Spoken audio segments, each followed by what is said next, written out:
सर्दियों की एक ठंडी रात थी। चारों ओर सन्नाटा पसरा हुआ था। गंगा के किनारे बसे प्रयागराज में महाकुंभ का मेला अपने चरम पर था। दूर दूर से आए श्रद्धालुओं की भीड़ उमड़ रही थी, लेकिन इस भीड़ में एक मासूम बच्ची अनाथों की तरह भटक रही थी। उसकी आंखों में भय था, चेहरा धूल और आंसुओं से सना हुआ था। यह कहानी है छोटी सी नेहा की, जो अपनी एक छोटी सी जिद के कारण अपने माता पिता से बिछड़ गई थी और अब एक ढोंगी बाबा के जाल में फंस चुकी थी। नेहा की जिद और घर छोड़ने का फैसला। गांव के छोटे से घर में नेहा अपने माता पिता के साथ रहती थी। वह एक खुशमिजाज बच्ची थी, लेकिन उस दिन उसकी आंखों में नाराजगी थी। नेहा अपने पिता से जिद कर रही थी, पापा, मुझे भी नई साइकिल चाहिए, मेरी सभी सहेलियों के पास है। उसके पिता रामस्वरूप, जो एक साधारण किसान थे, अपनी पत्नी सीमा की ओर देखने लगे। सीमा ने प्यार से समझाया, बेटा, इस समय हमारे पास पैसे नहीं हैं, कुछ समय बाद हम तुम्हें साइकिल दिला देंगे। लेकिन नेहा को यह जवाब मंजूर नहीं था।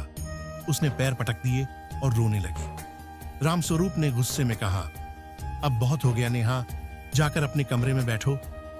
नेहा गुस्से में कमरे में गई, लेकिन उसके मन में एक नया विचार आया। अगर मैं घर छोड़ दूं तो मम्मी पापा को मेरी याद आएगी और वे जल्दी से मुझे साइकिल दिला देंगे। ये सोचकर नेहा ने चुपचाप अपनी खिड़की खोली और अंधेरे में बाहर निकल गई। ढोंगी बाबा के जाल में फंसना। ठंडी रात में नंगे पैर नेहा गलियों में भटक रही थी। तभी उसे एक साधु बाबा मिला, जिसकी आंखों में एक अजीब चमक थी। उसने कोमल स्वर में पूछा, बेटी, तुम इतनी रात को यहां क्या कर रही हो?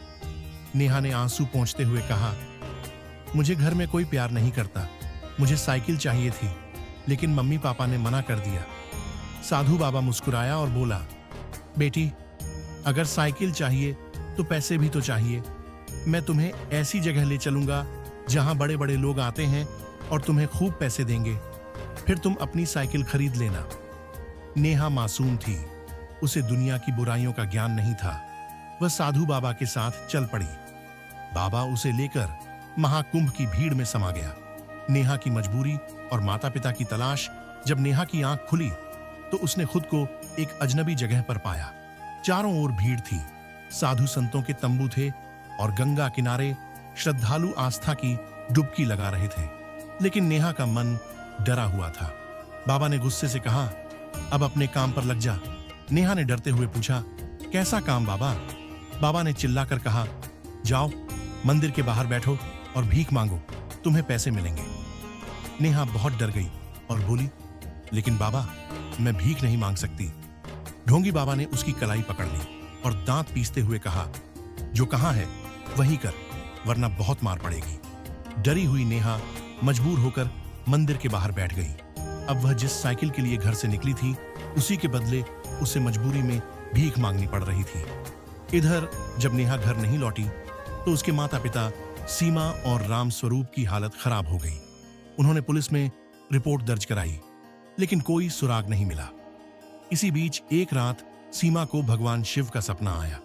शिव जी ने कहा, महाकुंभ जाओ, तुम्हारी बेटी वहीं मिलेगी। नेहा की मुक्ति और ढोंगी बाबा का अंत।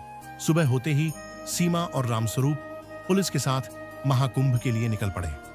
महाकुंभ के विशाल मेले में पुलिस ने जगह जगह पूछताछ शुरू कर दी। अचानक सीमा की नजर एक बूढ़े साधु पर पड़ी, जो नेहा के पास बैठा था।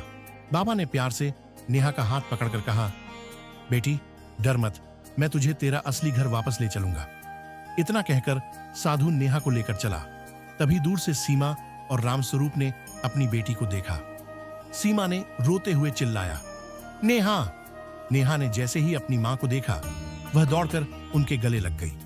मां बेटी एक दूसरे से लिपटकर रोने लगी। तभी पुलिस ने नेहा से पूछा, बेटा, तुम्हें यहां कौन लेकर आया था? नेहा डर गई, लेकिन फिर हिम्मत जुटाकर कांपते हुए बोली, वह साधु बाबा, वही मुझे यहां लाए थे। पुलिस तुरंत सतर्क हो गई। नेहा के इशारे पर उन्होंने ढोंगी बाबा के तंबू पर छापा मारा। वहां कई और मासूम बच्चियां कैद थीं। जैसे ही पुलिस पहुंची, बाबा भागने लगा, लेकिन जवानों ने उसे घेर लिया और हथकड़ी पहना दी। बच्चियों को बचाकर उनके माता पिता को सौंप दिया गया। जब सीमा और रामस्वरूप ने शुक्रिया कहने के लिए बूढ़े साधु की ओर देखा तो वह गायब हो चुके थे। सीमा ने कांपते हुए कहा, यह कोई साधारण व्यक्ति नहीं थे, यह स्वयं भगवान शिव थे जिन्होंने हमारी बेटी को बचाया। सभी लोगों ने हाथ जोड़कर हर हर महादेव का जय घोष किया। कहानी से शिक्षा प्रिय भक्तों, इस कहानी से हमें यह सीख मिलती है कि माता पिता का प्रेम अनमोल होता है। लालच और जिद हमें अनजान खतरों की ओर धकेल सकते हैं, इसलिए हमें हमेशा अपने माता पिता की बात माननी चाहिए। भगवान शिव अपने भक्तों की रक्षा हमेशा करते हैं और हर संकट में उनका साथ देते हैं। अगर आपको यह कहानी अच्छी लगी हो तो हर हर महादेव कमेंट में जरूर लिखें।